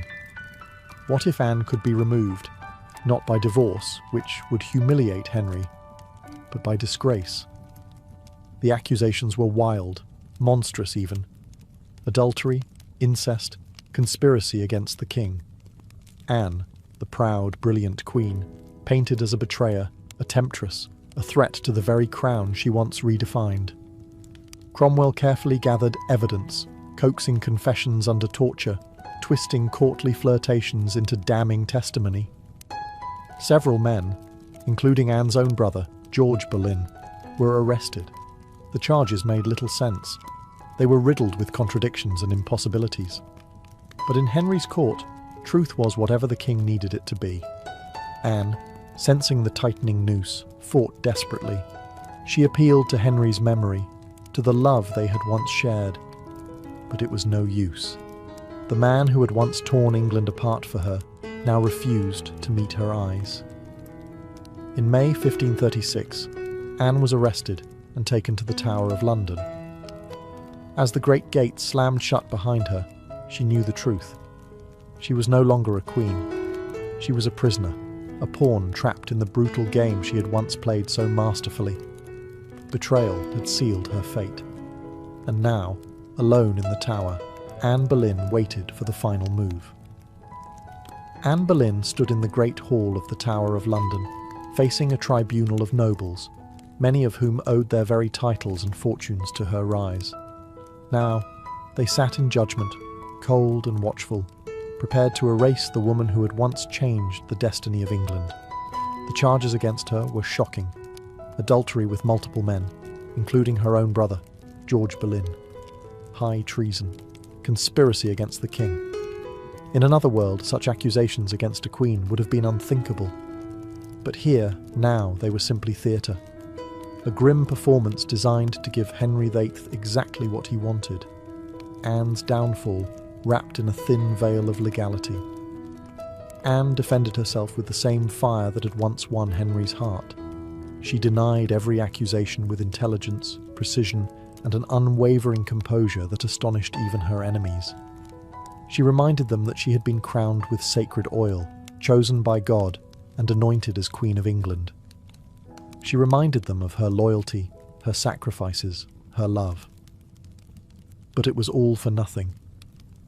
The verdict had been decided long before Anne set foot in the courtroom. The trial was a spectacle for the court and for the people, a public unmaking of a once unbreakable woman. Witness after witness, many coerced or bribed, spoke damning words. Dates and places contradicted each other. Evidence was flimsy when it existed at all. But the truth was irrelevant now. Anne was found guilty. Her brother George and the other men accused with her were sentenced to death as well. Anne would be executed by beheading, a merciful sentence compared to the usual traitor's death of hanging, drawing, and quartering. When the verdict was read, Anne did not break. She stood tall, her face pale but her spirit fiercely intact. In those final moments before being led back to her cell, she spoke clearly, declaring that she was prepared to die, and prayed that God would have mercy on her soul. As the heavy doors of the hall closed behind her, the court exhaled in relief. The storm Anne had been, brilliant, dangerous, unforgettable, was nearly over. But even then, they did not understand. They were not erasing Anne Boleyn. They were immortalizing her, in betrayal, in tragedy, and in legend. After her trial, Anne Boleyn was returned to the Tower of London, not as the triumphant queen who had once commanded England, but as a condemned prisoner awaiting death. Yet even facing the end, Anne refused to crumble. In the cold, echoing halls of the tower, Anne prepared herself. She spent hours in prayer, kneeling on the hard stone floors, her hands clasped tightly, her voice steady. She confessed to no crimes because she believed she had committed none. She was not afraid to die, she said, but she prayed that her death would bring peace to the kingdom, and perhaps mercy to her little daughter, Elizabeth. Her ladies-in-waiting, those few who had stayed loyal, wept in private. Anne comforted them instead of the other way around. She joked bitterly at times, that she would be remembered as a queen who had lost her head. In her dark humour was the stubborn spark that had made her unforgettable. Henry VIII, meanwhile, showed no sign of mercy. He had already turned his attention to Jane Seymour. Even before Anne's execution date was finalised, Henry was arranging his next marriage. For Anne, this final betrayal, from the man who had once torn down a kingdom for her, must have been the deepest cut. On May 18th, 1536, Anne was told she would die the next morning. She slept little that night. Instead, she spent her final hours in prayer, asking God for forgiveness for all who had wronged her, and perhaps for herself, for the ambition and pride that had led her here. Henry, with a flicker of royal kindness, had arranged for a French swordsman to carry out the execution, faster, cleaner, less brutal than an axe. It was a small mercy, bought perhaps more for the king's conscience than for Anne's comfort. At dawn, Anne dressed carefully for her final moment. A dark grey gown of damask trimmed with fur, a crimson kirtle beneath, colours of dignity, of sacrifice. She pinned up her dark hair and tucked it beneath a simple cap, ready to face the blade with grace. As the tower's cold morning mist curled around the courtyard stones, Anne Boleyn, queen, mother, survivor, fighter, stepped forward. There would be no tears, no pleas, only a final act of courage in the face of history's judgment. Her end was near. But her story was just beginning. On the morning of May 19, 1536, Anne Boleyn ascended the scaffold built within the Tower of London's walls. A small crowd gathered, courtiers, guards, a few witnesses, all wrapped in silence, as if even the stone walls held their breath. Anne stood tall, her grey gown fluttering slightly in the cold morning breeze. She looked thinner than she had at court, her face pale but calm. There were no hysterics, no broken sobs. If anything, she faced death with the same fierce dignity that had once shaken a kingdom to its knees. She spoke briefly, carefully choosing her final words. She did not accuse. She did not defend herself. She prayed for the king's health and prosperity, the very man who had abandoned her. In those final moments, Anne offered the world not a confession, but forgiveness. Her courage stunned even those who had come to see her fall. The French executioner, brought specially to ensure a swift death, stepped forward. Anne knelt upright, her hands folded in prayer, her eyes lifted toward the heavens. A small white cloth was tied around her eyes. She remained still. The sword flashed once, silent, swift, and Anne Boleyn, queen, mother, history maker, was no more. She was buried quickly in an unmarked grave within the Tower grounds, laid to rest in a narrow chest because no proper coffin had been prepared for her. A queen once crowned in gold, now left to vanish without ceremony. Yet Anne's story didn't end in that cold grave. Her daughter, Elizabeth, the child whose birth had once disappointed a king, would rise to become one of the greatest monarchs in English history.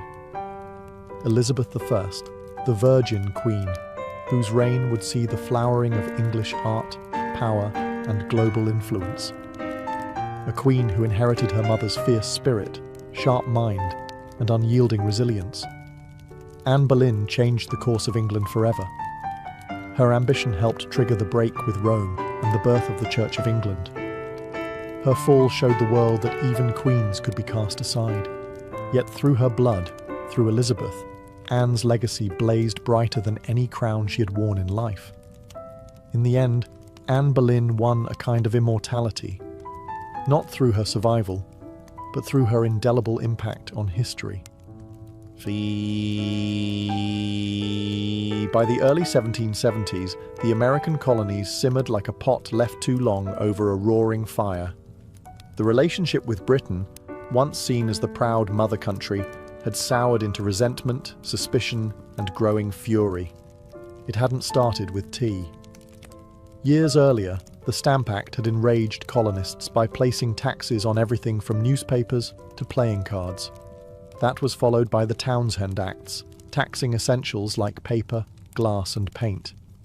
Each new law, passed thousands of miles away by a parliament in which the colonists had no representation, was like another spark landing in dry brush. At first, the anger showed itself in polite petitions and fiery pamphlets. Colonial assemblies drafted formal protests. Merchants organised boycotts. Writers like Samuel Adams and John Dickinson filled newspapers with passionate arguments about liberty and rights. But as time wore on, frustration deepened into something darker. A slow realization that Britain wasn't listening. Worse, Britain didn't care. Many colonists clung to the hope that if they just made enough noise, if they just reasoned hard enough, Parliament would repeal the taxes. And sometimes they did. The Stamp Act was famously repealed after loud colonial protest. But every small victory was followed by new legislation, new taxes, new insults. It wasn't about the money. It never really was. The taxes themselves were modest by British standards. What infuriated the colonists was the principle. They were being taxed without consent, treated as subjects rather than citizens, ruled like distant possessions rather than partners. Boston, more than any other city, became the beating heart of resistance. The Sons of Liberty, a secretive, fiery group of patriots, grew louder and bolder. In 1770, tensions exploded into violence when British soldiers fired on unarmed civilians in what became known as the Boston Massacre. Blood had already stained the cobblestones. Trust was a thing of the past. By 1773, the colonies were teetering on the edge. A final insult would tip them into open defiance. And it came, not in the form of soldiers or new laws or armies, but in the quiet, seemingly harmless shape of crates stacked with tea. The colonists didn't know it yet, but the night that tea floated in the cold waters of Boston Harbor, the world would change forever. In 1773, Parliament made a critical miscalculation. Believing the American colonies would quietly accept cheaper tea, they passed the Tea Act, a law that was supposed to save the struggling British East India Company and incidentally reassert Britain's right to tax the colonies. On paper, it looked like a good deal. The Tea Act allowed the company to sell tea directly to the colonies, cutting out the middlemen, slashing prices, and offering a luxury product at a bargain. A few pennies cheaper. What could possibly go wrong? Everything. Because the problem wasn't the price of tea, it was the principle behind it. The Tea Act left the hated tax on tea firmly in place. Accepting the tea, even at a discount, would mean acknowledging Parliament's right to tax the colonies without their consent. To many Americans, that was unthinkable, a surrender of the liberties they had fought to protect for more than a decade. The news of the Tea Act spread like wildfire through the colonies. Merchants fumed. They saw their livelihoods threatened by a monopoly that would crush local trade. Patriots raged at the hidden message. The Crown still believed it could do whatever it pleased. In Boston, the reaction was especially fierce. Already a city scarred by the Boston Massacre and years of economic hardship, Bostonians recognized the Tea Act for what it was, a trap disguised as a bargain. Refusing the tea became a matter of honor, a litmus test for loyalty to the cause of liberty. Public meetings swelled. Newspaper columns burned with fiery rhetoric. Groups like the Sons of Liberty, led by Samuel Adams and others, organized boycotts, vowing that no East India Company tea would be unloaded, sold, or drunk on American soil. All across the colonies, ships carrying the controversial tea were turned away by local resistance. In ports from New York to Charleston, the message was clear: we will not be bought. But in Boston, fate twisted differently. 3 ships, the Dartmouth, the Eleanor, and the Beaver, arrived, anchored in the harbour, and sat there, refusing to leave. Royal officials insisted the tea be unloaded. The colonists refused. A deadlock grew, taut as a drawn bowstring. The tension was unbearable. A single act would break it, and history would never be the same again. As the British tea ships sat stubbornly anchored in Boston Harbour, the city itself transformed into a powder keg. Every day that passed without resolution tightened the tension. Boston wasn't just resisting, it was preparing for a fight. In taverns, churches, and public squares, angry colonists debated what to do. The Sons of Liberty, led by fiery voices like Samuel Adams, John Hancock, and Paul Revere, moved swiftly to organize resistance. They posted public notices calling on citizens to boycott British tea and held raucous meetings that swelled with farmers, artisans, and merchants alike. Each gathering added fuel to the fire. The Old South Meeting House became the nerve center of the resistance. Thousands crammed into the wooden hall, their breath fogging the air, their voices rising in defiance. Here, resolutions were passed, speeches were made, and tempers boiled. Each vote against the unloading of tea was another hammer blow against British authority. But while the people of Boston stood united, the clock was ticking.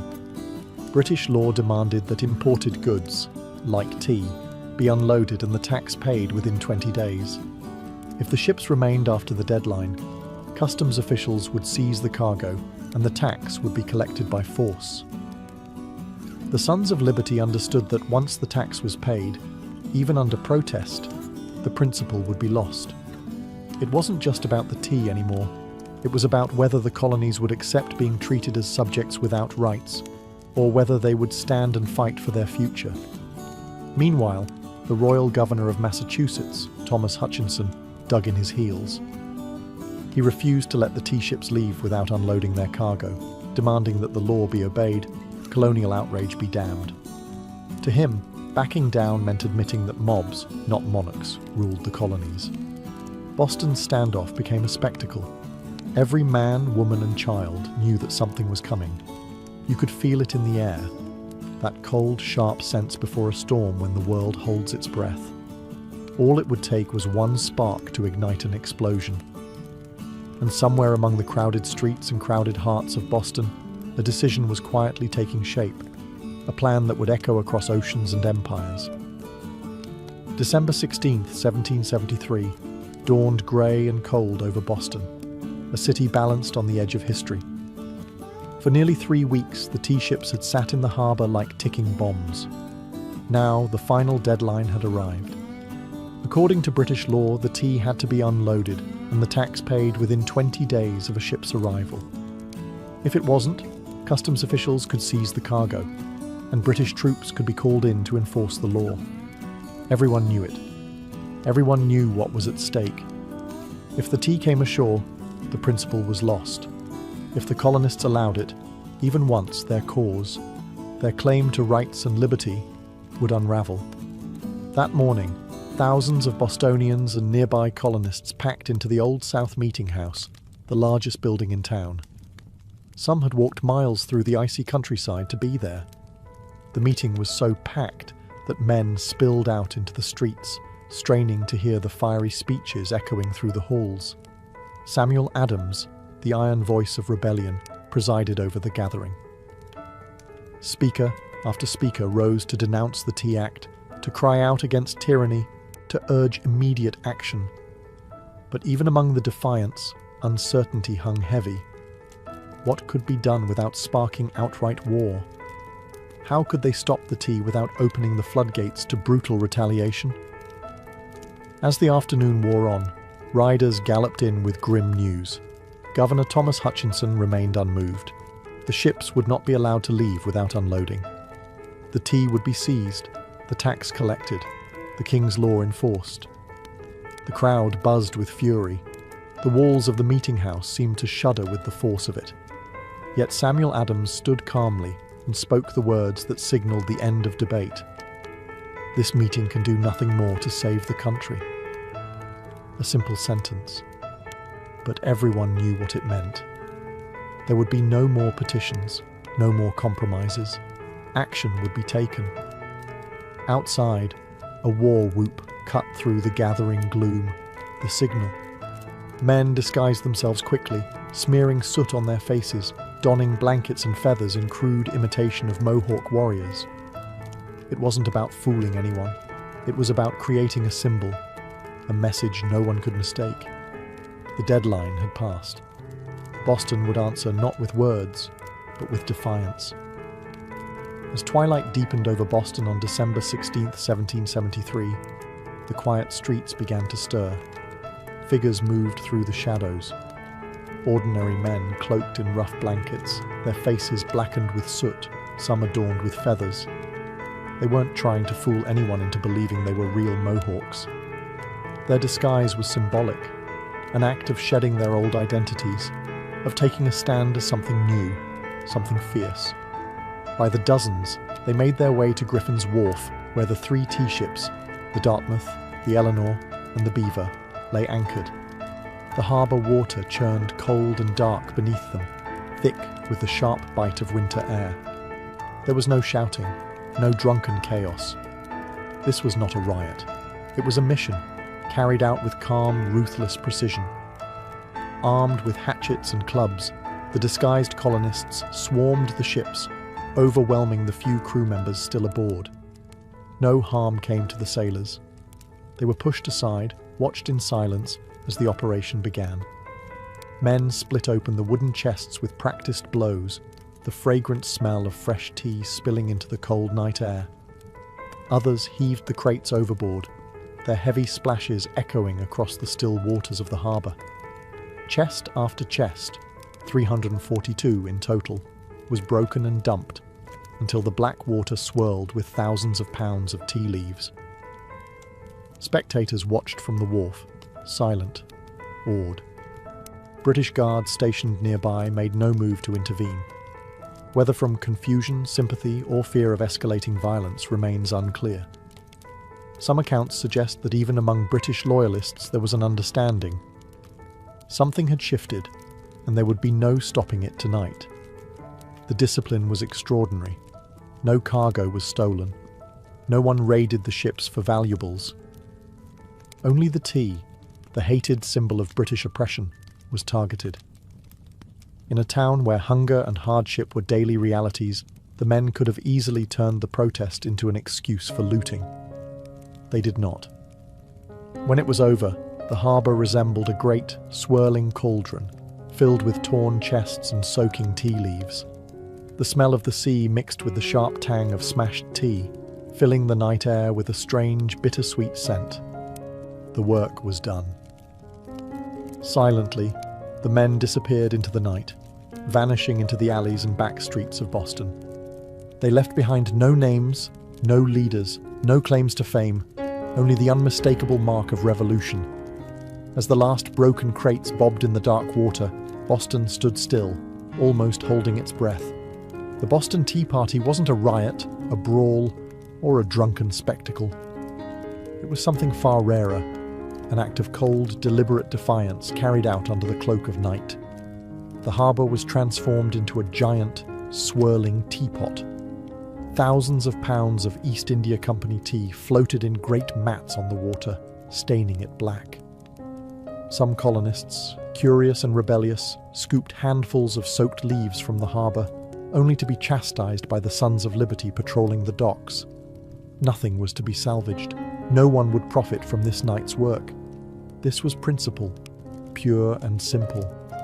The town woke the next morning to the smell of salty tea hanging heavy in the air. News spread like wildfire. Word of mouth, letters, broadsheets. By midday, everyone from apprentices to merchants knew what had happened, and opinions split fast. Among patriots, there was pride, a fierce, swelling pride that ordinary men had stood up to the mightiest empire in the world and struck a blow for liberty. Among loyalists and moderates, there was horror. To them, the destruction of property was reckless, dangerous. Had the colonies crossed a line they couldn't walk back from? Governor Thomas Hutchinson raged in his mansion, furious not only at the destruction but at the message it sent. If the king's authority could be defied so brazenly in Boston, where else might rebellion spark? British officials were stunned. They had expected protests, boycotts, maybe another riot like those that had broken out over the Stamp Act. They hadn't expected organised, disciplined revolutionaries to calmly destroy tens of thousands of pounds of royal property without so much as breaking a window. The ship's captains, the Dartmouth, the Eleanor, the Beaver, could only watch helplessly as their cargo disappeared beneath the waves. In the official ledgers, the night's loss would be tallied at over 10,000 British pounds, a fortune. But the real loss wasn't measured in pounds sterling or ruined tea. It was measured in trust, in loyalty, in the fragile illusion that Britain still ruled her colonies with consent.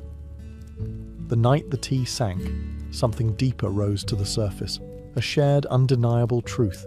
The age of peaceful protest was ending, a reckoning was coming, and Boston was ready. When word of the Boston Tea Party crossed the Atlantic and reached London, the reaction was swift and furious. To British officials, it was not simply a protest, it was rebellion, an open, mocking challenge to royal authority that could not be ignored. King George III, upon hearing the news, was said to have grown cold with anger. Parliament, already frustrated by years of colonial disobedience, exploded in outrage. They demanded punishment, not just for the city of Boston, but as a warning to all the American colonies. The result was a series of laws so harsh they were quickly nicknamed the Intolerable Acts in America. The first blow came swiftly, the Boston Port Act. In one brutal stroke, Parliament ordered the closure of Boston's bustling harbour, the economic lifeline of the city, until the destroyed tea was paid for and order restored. Ships could no longer enter or leave. Trade vanished. Goods and supplies dried up. Boston, once vibrant and noisy, grew quiet, its docks eerily still. But the punishment didn't stop there. The Massachusetts Government Act stripped the colony of its self-governing rights, placing it firmly under the king's appointed officials.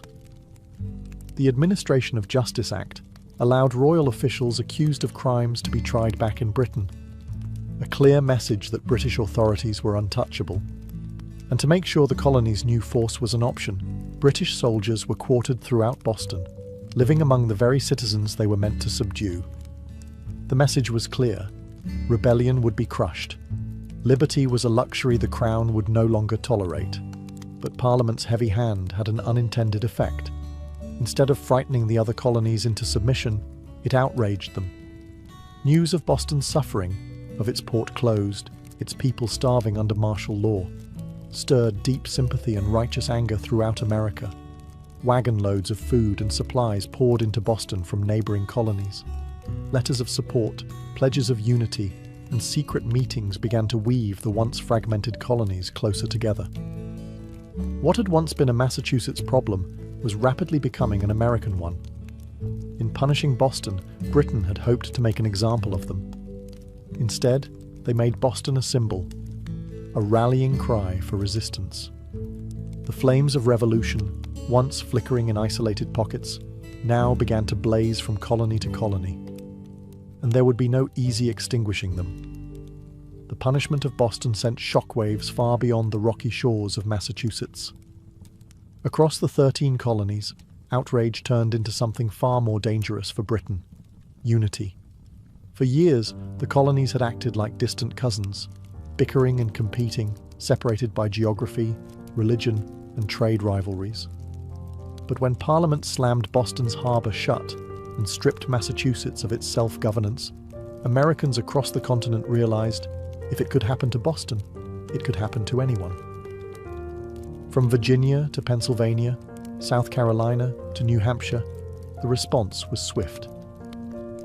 Colonists sent wagons full of food, supplies, and letters of solidarity to the suffering people of Boston. Town meetings buzzed with anger. Newspaper printers worked day and night to spread the news.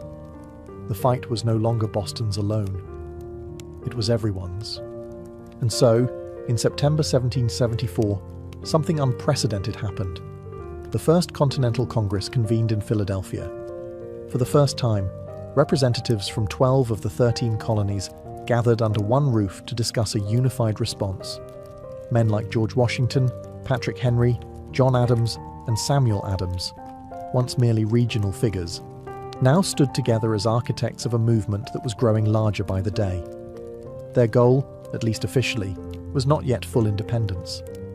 Most still hoped for reconciliation, for a return to the old relationship of mutual respect under the British Crown.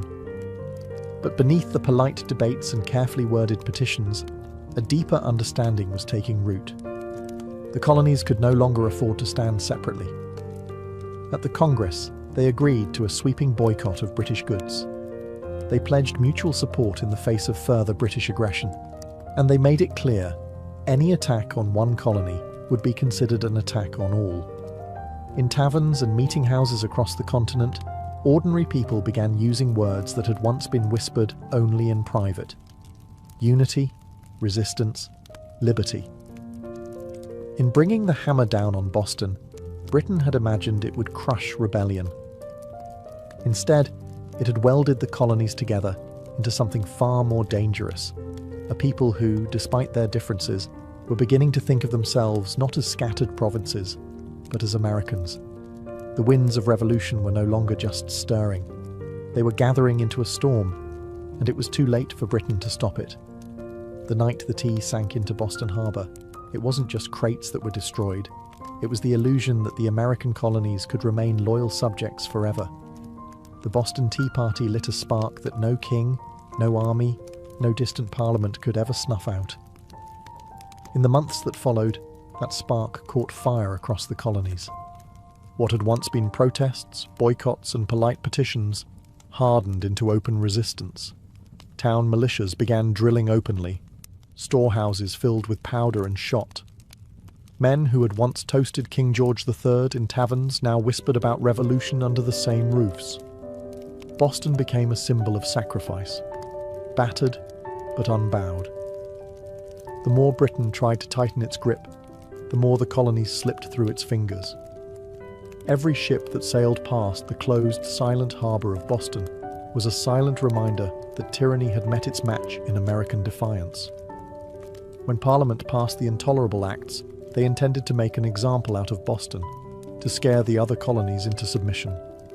Instead, they had created a martyr city, a rallying cry. From Georgia to New Hampshire, colonists realized that their fates were tied together. Resistance was no longer about tea. It was about survival, identity, freedom. By the spring of 1775, the tension reached a boiling point outside Boston, in the villages of Lexington and Concord.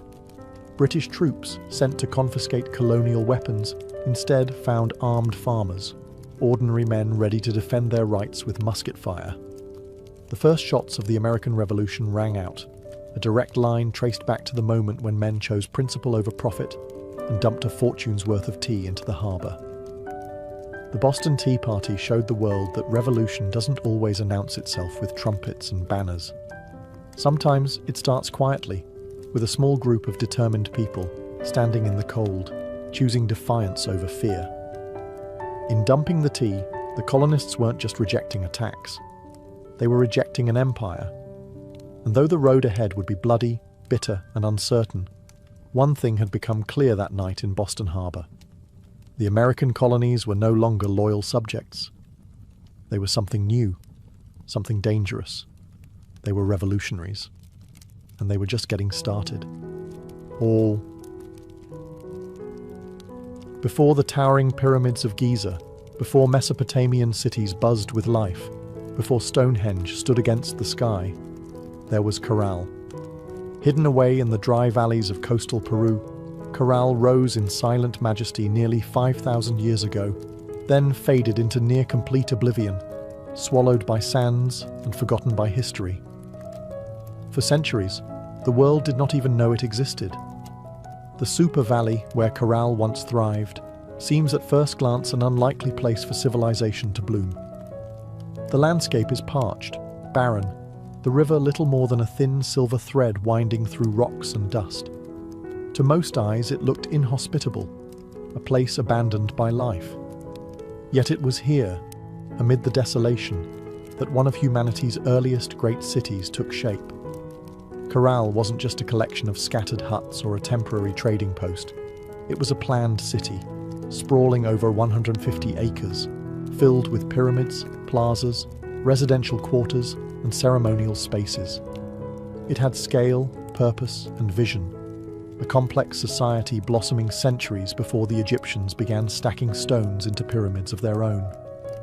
The people of Corral achieved this without the wheel, without written language, without metal tools. They built massive structures from stone and earth with nothing but ingenuity, communal effort, and the raw power of human will. Yet for thousands of years, Corral's existence remained a secret. Even when travelers stumbled across the strange, weathered mounds scattered across the valley, they mistook them for natural formations, mere hills sculpted by the desert winds. No one imagined that beneath the sand lay one of the oldest cities in the world, predating even the civilizations that history books had crowned as the firsts. It wasn't until the late 20th century that archaeologists, led by Ruth Shady, uncovered the truth. What they found buried in the dust of time would rewrite the story of the Americas and force the world to reconsider what it thought it knew about the birth of civilization itself. Corral had risen, flourished, and fallen in total anonymity.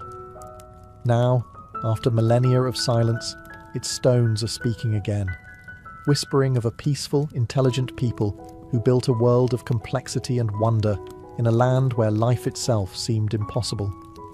And this was only the beginning of their story. At first glance, the Supi Valley looks like a place where life should struggle to exist.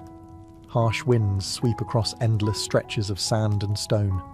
The sun beats down mercilessly, drying out the earth, baking the landscape into cracked, brittle sheets.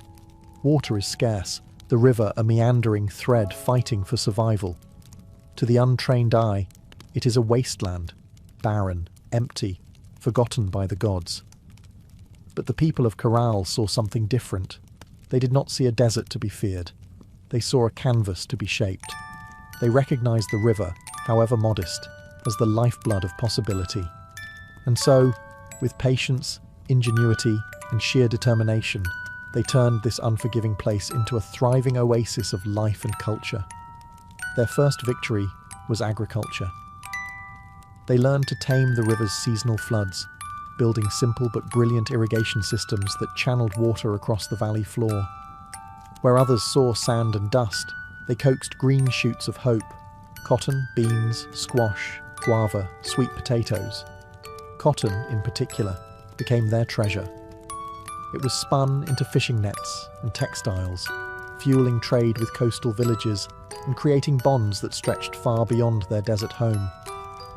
But growing crops was only part of their mastery. The people of Corral understood that survival in the desert required balance. They worked with nature, not against it. They built their homes and plazas from stone and earth, designed to withstand both scorching heat and the rare, punishing rains that occasionally swept through the valley. They studied the stars and seasons, planning their harvests with the precision of master astronomers. Trade became the veins and arteries of Corral's economy. Dried fish, cotton, fruits, and handmade goods flowed up and down the coast. In exchange, Corral received exotic goods: colourful shells from the Pacific, rare stones from the Andes, ideas from distant peoples. They were not isolated, they were connected. In a land where survival seemed impossible, Corral thrived through intelligence, innovation, and community. They didn't conquer the desert with brute force. They partnered with it, learning its rhythms, respecting its power, building a society that was not just functional, it was extraordinary. Against the odds, Corral blossomed into a beacon of civilization, and it was only beginning to rise. Rising out of the desert like ancient guardians, the pyramids of Corral defy everything we thought we knew about early civilization in the Americas. These were not small, crude structures built by primitive hands. They were massive, deliberate works of architecture, created by a people with vision, organization, and ambition. The centerpiece of the city was the Pyramid Mare, the largest of Corral's monumental structures. It stretched more than 450 feet in length and towered nearly 60 feet above the desert floor, a feat of engineering on par with the early wonders of the ancient world. Built from stone, mud, and woven reed bags filled with rocks, the pyramid was designed not just to endure the harsh climate, but to withstand the punishing earthquakes that occasionally rattled the region. And endure it did, standing silent against wind and time for nearly 5 millennia. But the pyramids of Corral were not tombs. Unlike the massive burial complexes of Egypt, Corral's pyramids served a different purpose. They were centers of ceremony, power, and public life. Temples and gathering spaces crowned their summits, accessible by broad, elegant staircases. Fires once burned atop these platforms, and rituals were held beneath the endless Peruvian sky. At the foot of the pyramids, vast plazas opened up, sunken and circular, inviting thousands to gather for religious ceremonies, political meetings, and communal celebrations. The very design of Corral's cityscape suggested a society that prized community and order, a people deeply connected to one another and to the cosmos.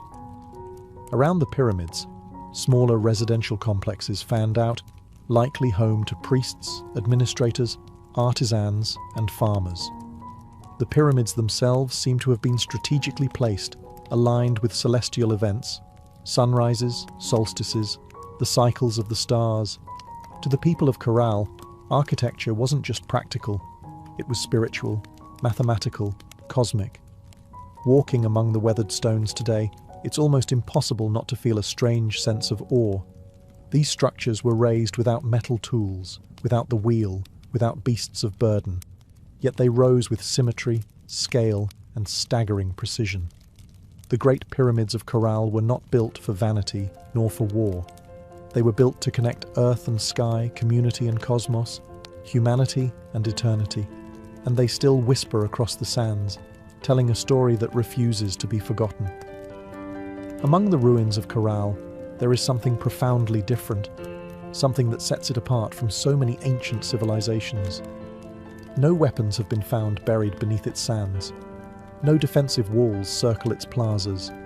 No mass graves hint at bloody conquest or internal strife. Unlike the kingdoms that rose and fell through war, Corral was a society built on peace. It's a revelation that defies expectations.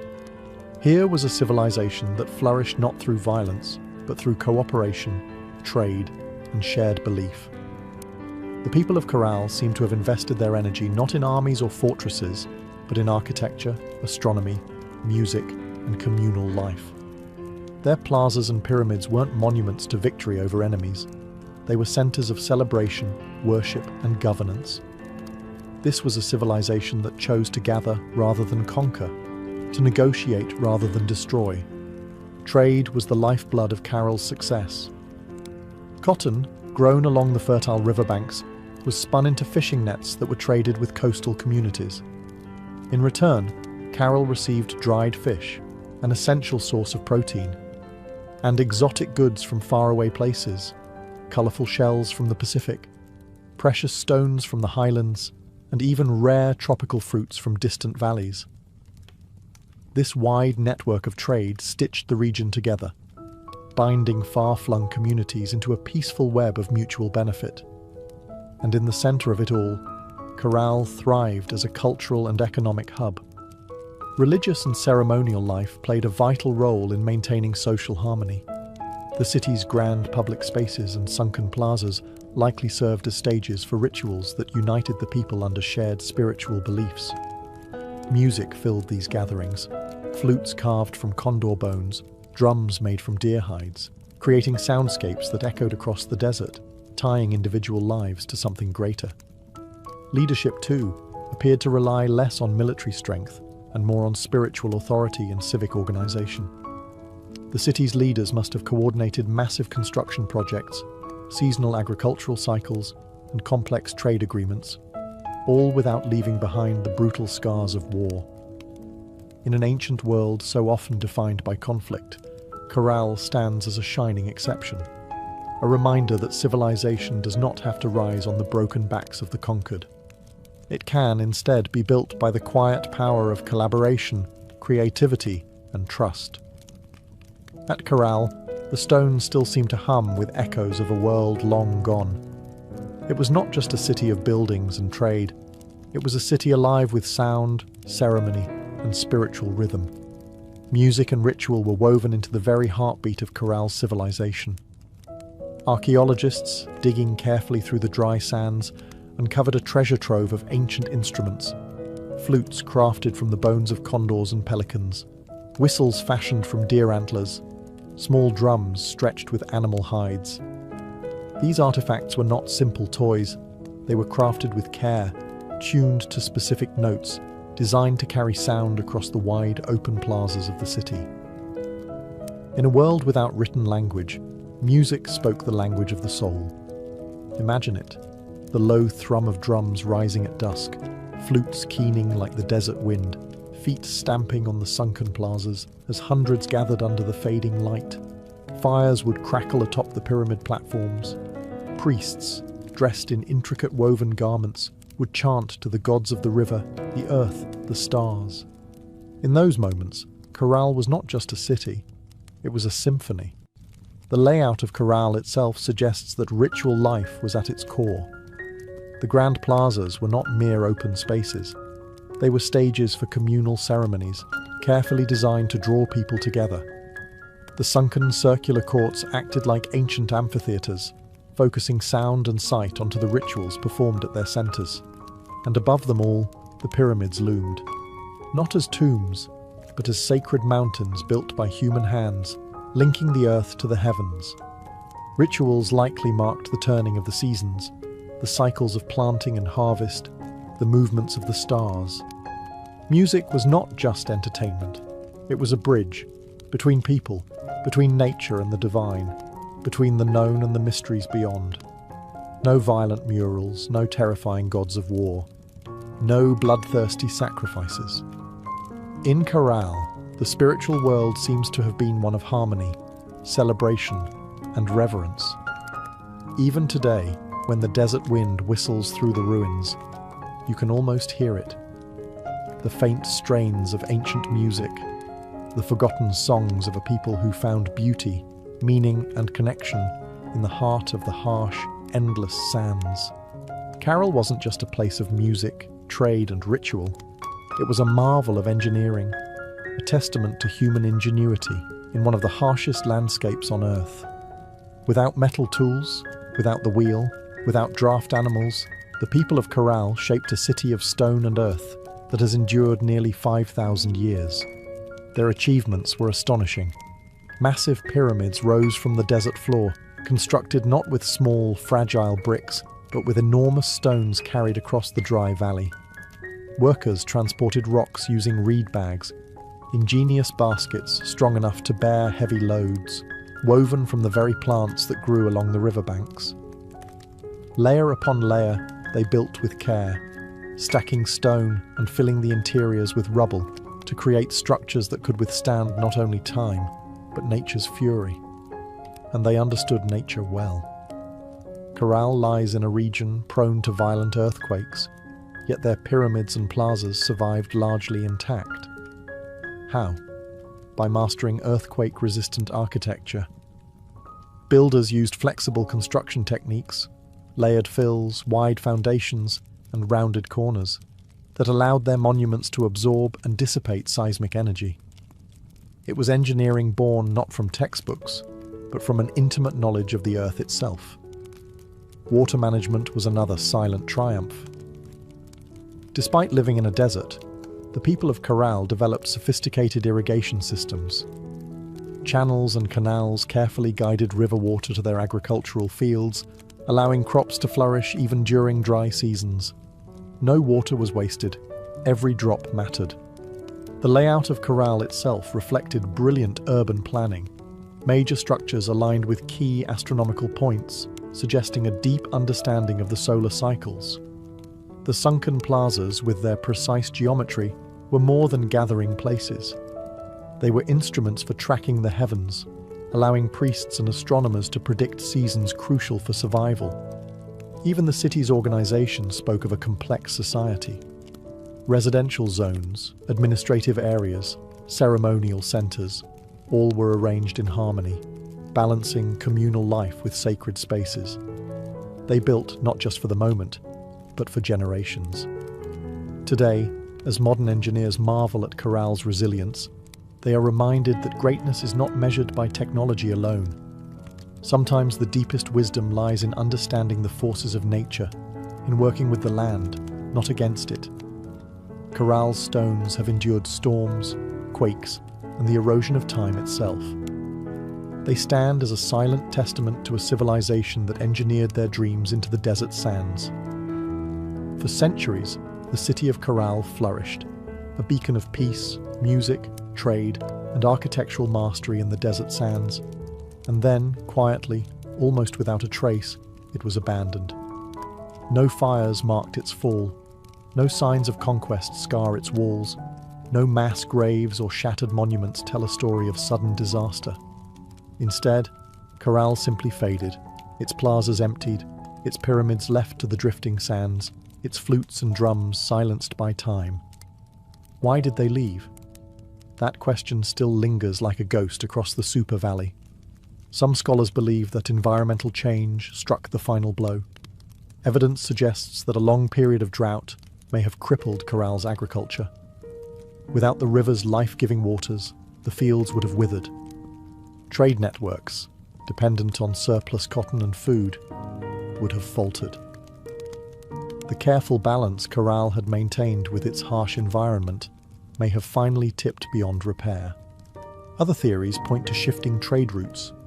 As neighbouring cultures grew and new centres of power emerged along the coast and inland, Corral's influence might have diminished. Perhaps the goods they once supplied, cotton, fish, produce, were no longer enough to sustain their role as a dominant city. Slowly, the lifeblood of commerce drained away. Still others whisper of internal decline. Without written records, we can only imagine political struggles, religious upheaval, or simple exhaustion after centuries of growth. Even peaceful societies can fracture under pressure when survival becomes uncertain. Whatever the cause, the departure seems to have been gradual, not sudden. Families likely drifted away one by one, seeking more fertile valleys, stronger rivers, new beginnings. Children who once ran across Corral's plazas grew up telling stories of a lost city behind them, stories that would eventually fade into legend. The desert reclaimed what humans had built. Winds carried fine sand over stone temples. Flutes lay buried beneath shifting dunes. What had once been a humming, vibrant civilization became a field of silent, sleeping mounds. For nearly 4,000 years, Corral remained hidden, a whisper beneath the sands, waiting. Today, as archaeologists carefully uncover its stones, the question still burns. How does a city so advanced, so beautifully crafted, simply vanish?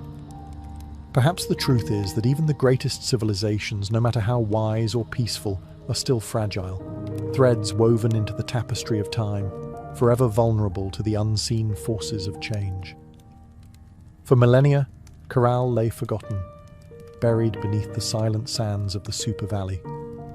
Travelers passed the strange, rounded hills that dotted the landscape, never suspecting that beneath their feet lay the ruins of a civilization older than the pyramids of Egypt. To them, these were just natural formations, mounds shaped by the wind and time. It wasn't until the late 20th century that the world would finally hear Corral's voice again. In the 1990s, Peruvian archaeologist Ruth Shady led a team into the Soup Valley, driven by curiosity and a growing sense that these hills might hold secrets no one had yet uncovered. What they found would rewrite the story of human civilization in the Americas. Layer by painstaking layer, the sand was brushed away. Beneath it emerged walls of carefully cut stone, grand staircases, sunken plazas, pyramids, a city far older than anyone could have imagined. Radiocarbon dating confirmed the unbelievable. Corral was over 4,600 years old, thriving at the same time as the earliest civilizations in Mesopotamia and Egypt. It was a discovery that shook the foundations of archaeology. Before Corral, scholars believed that civilization in the Americas developed much later, shadowed by the great empires of the Old World. Corral changed everything. It proved that the Americas had birthed monumental architecture, complex urban life, and social organization independently, long before the rise of the Incas or the Maya. Ruth Shady and her team found not just stone and rubble, but the remnants of life: musical instruments, fishing nets, textiles, quipu, ancient knot records, and even offerings made to the gods. Each artifact told a story of a people who had built a society with vision, intelligence, and profound creativity. Corral's rediscovery was more than an academic triumph. It was a resurrection. A civilization that had slept beneath the desert for thousands of years now stood revealed under the open sky once more. Its plazas kissed by the same winds that had once carried the sounds of flutes and the laughter of children. Today, Corral is recognized as a UNESCO World Heritage Site, a fragile, priceless link to humanity's earliest dreams of building, belonging, and believing. The sands had hidden Corral well, but in the end, the stones endured, waiting for someone to listen, to see, to remember. Corral stands today as a silent giant, a reminder that civilization's roots stretch far deeper than we once believed. Among its pyramids and plazas, the ancient stones whisper a story that reshapes our understanding of humanity's journey. A story not of conquest and bloodshed, but of harmony, ingenuity, and hope. Long before the towering empires of Greece, Rome, or even Egypt, the people of Corral were building something extraordinary. They raised pyramids without the wheel. They mapped the stars without written records. They created a thriving society rooted in trade, music, ritual, and engineering, all without leaving scars of war upon the land. In an era often defined by conflict, Corral offers another vision of what civilization can be, a society that valued connection over conquest, knowledge over domination. It reminds us that complexity does not require violence, that greatness is not measured by how many armies march across a battlefield, but by how a community comes together to build, to create, to dream. Carroll's legacy reaches far beyond the dry sands of the Soup Valley. It challenges old assumptions that civilization had a single cradle, that urban life and monumental architecture belonged first to the Old World. Corral proves that humanity's spirit of innovation and aspiration arose independently in many corners of the earth, shaped by different hands, but driven by the same eternal desires: to endure, to celebrate, to reach toward the divine. Today, walking among Corral's weathered ruins, you can almost hear it. The pulse of drums, the low hum of flutes, the murmur of traders bargaining in the plazas, the laughter of children racing through stone alleys under a sky of endless stars. Their lives, their dreams, their stories are still with us, etched into the bones of the earth. Corral teaches us that even when civilizations fall, their spirit can endure, sleeping under sands, waiting to be remembered, waiting to inspire again. In the great timeline of human history, Corral shines not just as a relic of the past, but as a beacon for the future. A reminder that, even in the harshest deserts, even under the heaviest sands, the seeds of wonder, wisdom, and peace can take root and build a world that reaches for the stars.